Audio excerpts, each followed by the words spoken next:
과거에는 바이오에 있어서는 확실하게 미국이 우위를 점하고 있다. 미국의 안보를 보호하고 있다라고 생각을 했었는데 이제는 그 중국으로 그 주도권을 뺏길 수가 있다. 주도권을 만약에 뺏긴다 그러면은 미국의 안보가 앞으로는 보호받는 게 아니라 바이오 산업에 의해서 위협을 받을 수 있다라는 거예요. 그러다 보니까 지금부터 가져오지 않으면은 미국의 미래는 제조업 미래는 없다.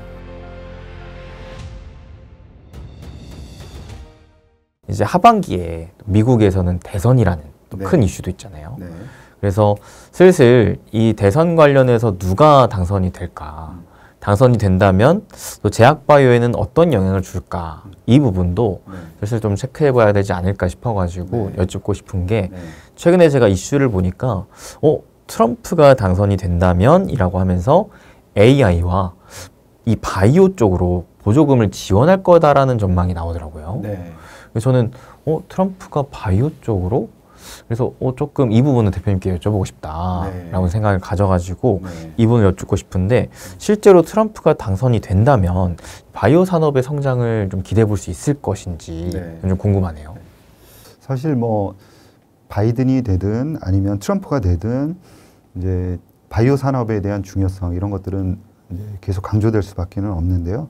그 2023년에 미국 정부가 공개한 핵심적인 기술에 대한 그 미국 정부의 표준 전략 보고서라는 게 발간이 됩니다. 이 안에서는 바이오가 핵심 전략 산업으로 이제 포함이 되죠.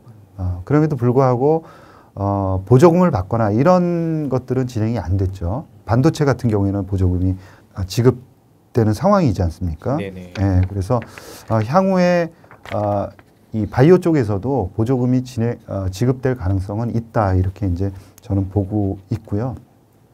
또 하나는 이제 트럼프가 당선이 된다라는 거는 어떻게 보면 공화당이 당선이 되는 거지 않습니까? 그렇죠.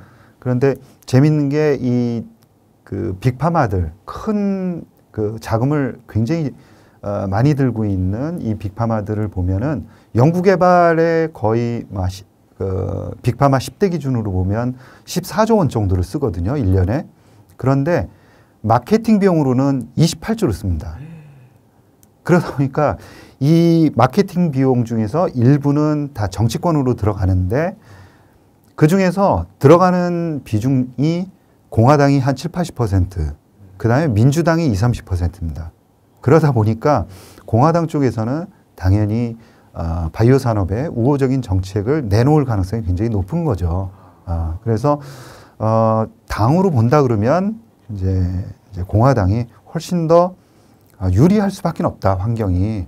그래서 그런 측면, 그 다음에 이 바이오 산업의 중요성은 아마 이 정부를 가리지 않고 앞으로 계속 진행될 수밖에 없습니다. 그리고 최근에 나오는 거는 뭐 바이든 정부에서도 이 보안이라는 측면, 이 굉장히 강조되고 있지 않습니까? 그래서 향후에도 그 중국과 나를 세우면서 대립각을 세우면서 이제 더욱더 이제 바이오 산업에 또 핵심 기술뿐만이 아니라 생산 기술까지 확보를 해 나가고자 하는 흐름이 나타날 것으로 그렇게 생각이 됩니다. 그 부분도 좀 여쭙고 싶었거든요. 사실 최근에 미중 간의 갈등 관계가 점점 심화되면서 이게 또 바이오 쪽으로까지 이어지고 있던데 이게 좀 어떤 식으로 나오고 있는지와 이것 때문에 우리나라 제약 바이오 산업은 또 어떤 영향을 받을 수 있을 것인지 이게 좀 궁금하더라고요, 대표님. 최근에 보면 중국에 대한 공격이 아주 노골적으로 진행이 되고 있죠. 그렇죠. 그 생물보안법, 그 다음에 민간인들에 대한 민감 정보 이제 보호법, 뭐 이런 것들이 이제 발효가 되면서 중국 기업들을 아주 그 지목을 해서 딱 집어서 거래를 하지 못하도록 이렇게 하는 법안들을 통과를 시켰습니다. 그래서 이런 것들 하고, 그 다음에 지난 3월에는 또 이제 미국 의회의 자문기관에서는 그 바이오 기술과 관련한 국가안보위원회에서 어떤 백서를 발간을 했는데요. 이 백서가 굉장히 재밌습니다. 뭐냐면 중국을 집어서 중국에 하고 그 미국 간의 그런 바이오 인프라, 그 다음에 기술들에 대한 격차를 조사해서 보고하는 그런 근거들을 마련을 했고요. 또 저기 그 정책적인 옵션을 또 제시하기까지 했습니다. 그래서 이렇게까지 이제 하는 이유 중에 하나는 과거에는 바이오에 있어서는 확실하게 미국이 우위를 점하고 있다. 예, 그리고 바이오에서는 제약 바이오죠. 헬스케어 측면에서는 우위이면서 이 우위가 미국을 보호하고 있다. 이렇게 이제 생각을 하고 있었던 거죠. 미국의 안보를 보호하고 있다라고 생각을 했었는데 이제는 그 중국으로 이렇게 하다가는 그 주도권을 뺏길 수가 있다라는 거죠. 그래서 주도권을 만약에 뺏긴다 그러면은 미국의 안보가 앞으로는 보호받는 게 아니라 바이오 산업에 의해서 위협을 받을 수 있다라는 거예요. 그래서 미국 정책자들은 바이오를 안보하고 굉장히 밀접하게 연관을 시키고 있다라는 점을 우리가 이해를 해야 됩니다. 그리고 코로나 바이러스 때도 마찬가지지만 미국 안에서는 그 의약품을 생산하는 시설이 의외로 없습니다. 근데 화학 의약품과 관련해서는 인도하고 중국의 거의 전 세계의 70~80%가 의존을 하고 있는 상황이고요. 바이오 의약품으로 넘어오더라도 우리나라, 그다음에 중국, 일본, 그다음에 론자 같은 스위스 이렇게 이제 미국 이외의 지역에 다 분포를 돼 있는 거죠. 아무리 핵심 기술이 좋다 하더라도 중요한 건 약이지 않습니까? 그렇죠. 약이 필요한 거지 기술이 필요한 게 아닌데 기술도 필요하죠. 그런데 막상 이제 위험에 닥쳤을 때는 약이 필요한데 정작 이 약품을 생산하는 곳은 전부 다 해외더라라는 거죠. 그래서 중국을 철저하게 배제를 시키면서 우방국으로 하여금 미국 내에서 바이오 생산 시설을 만들도록 그렇게 유도를 하는 거죠. 그러므로 인해서 이 바이오에 있어서 미국이 그 생산 시설, 워낙 이제 생산 시설이 없으면은 생산을 할 때 그 노하우 이런 것도 없는 겁니다. 그리고 그 할 수 있는 인력도 없는 거죠. 지금 미국이 가장 우려하는 게 뭐냐면 그 맥켄지에서 발간한 그 보고서가 아주 충격을 주었는데 향후에 그 10년 후에는 제조업의 3분의 1이 바이오와 연관된 제조업일 것이다 라는 거죠. 그러니까 모든 제조업의 3분의 1은 바이오가 섞인 융합된 겁니다. 그 당시에 그 얼마로 봤었냐면 제조업을 10조 달러로 봤습니다. 10조 달러면 자동차가 지금 한 2조 달러 정도 되죠. 그러다 보니까 향후에는 제조기술은 생산기술 아니겠습니까? 예. 생산기술이 없는 미국, 지금처럼 없는 미국, 바이오에서 그거는 제조업에서의 경쟁력을 잃는다는 얘기죠. 그러다 보니까 지금부터 가져오지 않으면은 미국의 미래는 제조업 미래는 없다. 이렇게 이거는 확대 해석이 아니라 당연히 그럴 수밖에 없는 겁니다. 그래서 의약품으로 지목을 한 게 그때 이제 유전자 가위 기술, 그 다음에 그 NGS라는 유전자 서열을 분석하는 기술, 그 다음에 합성 생물학을 굉장히 강조를 했어요.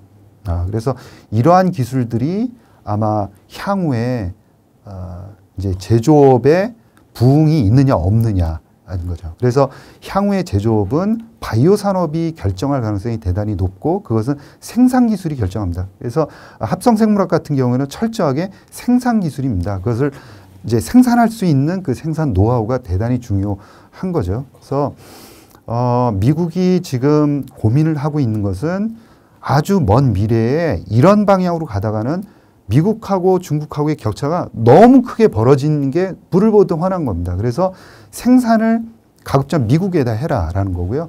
그래서 쉽게 얘기하면은 미국에서 장사하는 우시를 너네 동네 집으로 가라고 아예 내쫓은 겁니다. 그 부분을 어떻게 하면은 미국 공장으로 늘릴 것이냐 하는 거죠. 그래서 우리나라에서 생산하면서 미국에다 팔 거야라는 생각은 약간 좀 뭐라 그럴까요? 나이브한 생각일 가능성이 대단히 높고요. 그래서 발빠르게 움직인 게 론자가 이제 공장을 인수를 합니다. CMO 공장을 인수를 하고요. 그 다음에 뭐 며칠 전에 또 후지필름이 앞으로 그 공격적으로 생산 시설을 향후에 그 5배로 크게 늘리겠다라고 하고 미국에다가 12억 달러로 저는 기억을 하는데요. 12억 달러를 투자를 해서 미국의 생산기지를 CMO 생산기지를 짓겠다라고 얘기를 한 거죠. 그래서 이런 좀 제가 강조하고 싶은 것은 보안과 그 다음에 향후 미래에서 이 이제 바이오 제조와 관련한 게 얼마나 중요하고 핵심 기술이 얼마나 중요한지에 대해서 뭐 일반 투자자들뿐만이 아니라 정부가 좀 깊이 있게 좀 인식을 하고 그냥 말뿐만이 아니라 투자를 진짜 적극적으로 실질적으로 해야 됩니다. 그래서 미국도 노골적으로 이렇게 지원을 하지 않습니까? 그러네요. 그래서 국내도 핵심적인 기술과 생산 기술에 대해서는 적극적으로 투자를 할 필요가 있겠다. 이렇게 정리해보니까 생각했던 것보다 바이오 제조가 엄청나게 앞으로 더 중요해지겠구나 네. 라는 생각을 좀 갖게 하는데 이게 좀 얼핏 보면 반도체와 되게 비슷한 흐름이라고 좀 보여지거든요. 네. 무슨 말이냐면 결국 미국이 이게 뭐 치포 동맹 이런 걸 또 했던 게 그러면서 또 반도체 지원을 엄청나게 계속 퍼붓고 있는 게 네. 자체적인 설계 기술은 있지만 실질적인 반도체 생산을 하는 게 맞아요. 없더라. 네. 그러니까 이거를 계속 위탁 생산을 맡겨놨는데 이러지 말고 미국에 생산 기지를 많이 좀 해놓자. 네. 그래서 이제 반도체 생산 주된 기업들의 투자를 하는 것도 있겠지만 대만의 TSMC라든지 삼성전자를 우리 쪽으로 좀 공장을 지어라, 보정 줄게 네. 했던 느낌이 이번 좀 바이오 산업에도 좀 나올 수도 있겠다라는 네. 생각도 드네요. 예. 미국이 이제 한마디로 좀 이제 속된 말로 열받았던 게 개념을 만들어내면 미국 사람들이 다 이제 만들어냈었는데 예, 예. 개념이 미국에서 나왔는데 왜 그거를 이제 생산하는 거는 전부 다 다른 나라에서 하면서 돈들은 다 버는 거 아니냐. AI도 마찬가지라고 생각합니다. 우리나라에 또 다른 기회가 있을 게 AI로 쭉 이제 개념을 깔아놓으면은 그 사이에서 실질적으로 활용하고 돈을 버는 데는 확실히 한국 사람들이 잘할 겁니다. 그래서 향후에는 한 그 4, 5년 후부터는 굉장히 재밌어질 것 같은데요. 마찬가지입니다. 그래서 지금 보니 개념을 만드는 게 돈이 되는 게 아니라 실질적으로 물건을 잘 만드는 게 중요하더라라는 게 미국 사람들이 깨달은 거죠. 그래서 반도체, 자동차, 그렇죠. 예, 이게 이제 다 그런 이제 학습이 있었던 거죠. 그러다 보니까 이제는 무조건 안 된다. 무조건 들어와서 다 해라라는 겁니다.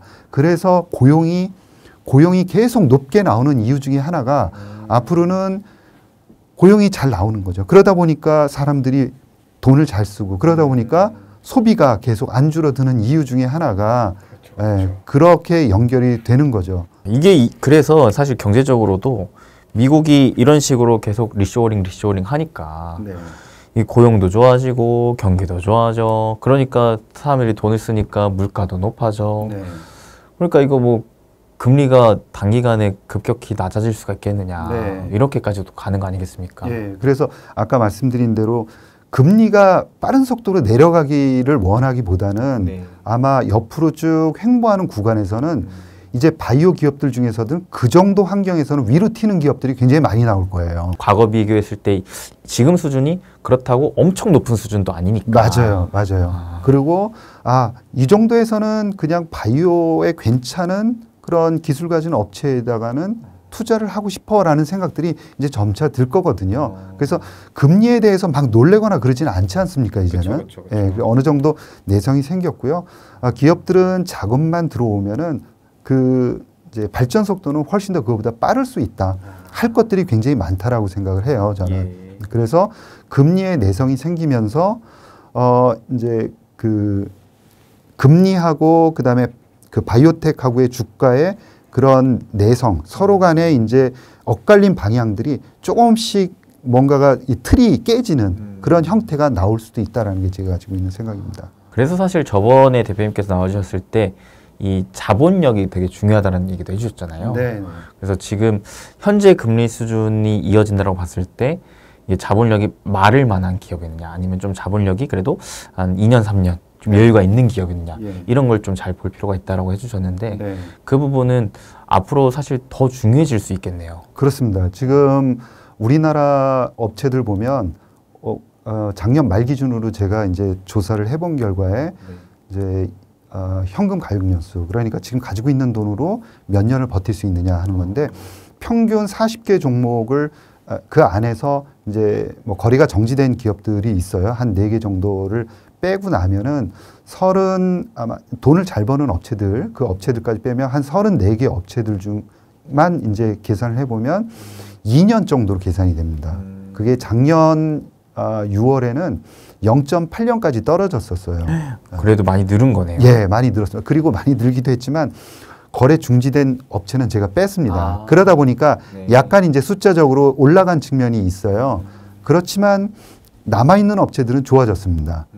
그래서 아마 이제 올해 내년 가면서 자금을 풍부하게 그래서 이제 아까 리가켄 바이오 같은 경우가 굉장히 유리하다라고 얘기하는 게 미국 업체들만큼이나 유리합니다. 그래서 1조 정도 가지고 있는 회사가 그렇게 바이오텍 중에 많지는 않거든요. 그래서 그런 자금력을 가지고 굉장히 공격적으로 가면서 그 후에 마일스톤을 굉장히 빠른 속도로 얻어낼 수 있다 그러면 주가 속도는 빨라질 수 있는 거죠. 그래서 그런 업체들을 이제 잘 봐야 된다라는 거고요. 아까 그래서 에이프릴 바이오 같은 경우에도 3년치를 가지고 있으면서 올해 만약에 기술 수출을 추가적으로 한다 그러면 더 늘어납니다. 그래서 3년 이상치를 가지고 있는 업체들에 대해서 더 관심을 가져야 되고요. 그 업체들이 유난히 또 기술력들이 좋습니다. 그래서 또 돈이 몰려 있어요. 이게 또 선순환이 계속 되는 거네요. 선순환이 되고 있는 거죠. 그래서 작년부터 그 현금 가용 연수라는 것을 작년 말 올해 해가지고 제가 보다 보니까 1 이하로 2년 연속 떨어진 회사들은 굉장히 위험해요. 그렇겠네요. 네. 그래서 이런 업체들은 투자를 조금 자제하는 편이 낫겠다라고 제 나름대로 이제 기준이네요. 기준을 그렇죠? 세워 가고 있고요. 너무 좋은 것 같습니다, 대표님. 네. 그러니까 사실 저도 제약바이오 산업의 향후 이제 성장 전망에 대해서는 너무 좋게 보여지는데 네. 그 중에서 핵심 기업을 찾는 게 참 어려워서 네. 이걸 어떤 기준으로 좀 선별을 해야 될까를 따져봤는데 대표님께서 방금 설명해 주셨던 자본력. 네, 그래도 한 3년 이상 연구 개발할 수 있을 만한 탄탄한 자본력이 있는 기업들 위주로 그 중에서도 정말 핵심 연구 개발을 하고 있는가, 이게 임상 결과가 얼마나 되고 맞아요. 있는가 이런 것들을 체크하면서 좀 뽑아내 보면 사실 그리 또 많지 않을 것 같거든요. 예, 맞습니다. 그러면은 속히 말해 이제 좀 더 제약바이오에 좀 좋은 시기가 왔을 때 보다 더 탄력적으로 올라갈 수 있을 만한 핵심 기업들을 이런 식으로 좀 선별할 수가 있는 거네요. 그렇죠. 그리고 이제 뭐 조금 전에 대표님께서 말씀 주신 그런 것들이 왜 중요하냐면 자본 시장에서 굉장히 효율적으로 우리가 투자해야 되는 그 기업에 집중적으로 자금을 몰아줄 수 있지 않습니까? 그래서 그런 측면에 있어서도 투자자로서 어떻게 보면은 굉장히 좋은 거고 산업적으로도 굉장히 좋은 거다라는 거죠. 그래서 금리가 작년 2년 동안 굉장히 급격히 올라오면서 경쟁력이 없는 업체들은 주가가 지금도 계속 흘러내립니다. 그리고 현금 가용 연수도 계속 일정 부분 아래에서 허덕허덕 맞춰가고 있어요. 1 이하로 계속 맞춰갑니다. CB를 발행하고 유상증자를 하면서 계속 이제 맞춰가고 있는 거죠. 물론 이제 그런 업체들 중에서 굉장히 나중에 빛을 보는 회사들도 있겠죠. 그렇지만 대부분은 어려워질 겁니다. 확률 싸움이 사실 많이 어려운 거죠. 어려운 거죠. 그렇죠, 그래서 그렇죠. 이 바이오는 숫자 싸움입니다. 그래서 확률이 낮으면은 그냥 확률 낮은 대로 우리가 그렇게 대해주면 되는 거죠. 확률이 높다 그러면 그렇게 높은 겁니다. 물론 이제 그 확률이 우리를 속인다 할지라도 계속 확률을 쫓아갈 때 장기적으로는 굉장히 좋은 성과를 나타낼 수 있다라고 보는 거죠. 그러면 대표님 이제 마지막으로 제가 궁금한 게 결국 아까 이 미중 간의 바이오 분쟁에 있어서 결국 미국이 지금 하려고 하는 게 바이오 제조 시설을 미국 쪽으로 많이 확보하려고 하는 움직임을 보여준다. 이런 쪽으로 더 투자 활동이 집행이 된다라고 했는데 그러면 그 가운데 국내 기업이 수혜를 기대하는 건 좀 어려울까요? 대표적으로 뭐 삼성바이오로직스라든지 이런 바이오 제조 쪽으로 CMO, CDMO 하는 전문 기업들이 있지 않습니까? 네네. 지금 론자가 굉장한 수혜를 보고 있고요. 지금 우시 바이오텍이 이제 우시가 빠져나간 그 공간을 지금 론자가 많이 가져가고 있습니다. 그리고 같은 CMO라고 하더라도 CMO 중에서는 두 가지로 분류가 되는데요. 하나는 그 바이오텍들이 아직 치료제를 만들지 않은 상황에서 계속 그 연구개발을 임상용으로다가 만들어주세요라고 하는 게 있습니다. 그리고 치료제로 아주 상업화돼 가지고 이제 만들어 주세요 하는 게 있죠. 이쪽은 빅파마가 하는 겁니다. 그리고 이쪽은 바이오텍이 하는데요. 네. 지금 론자하고 그 우시는 철저하게 그 바이오텍 중심으로 영업을 해 왔습니다.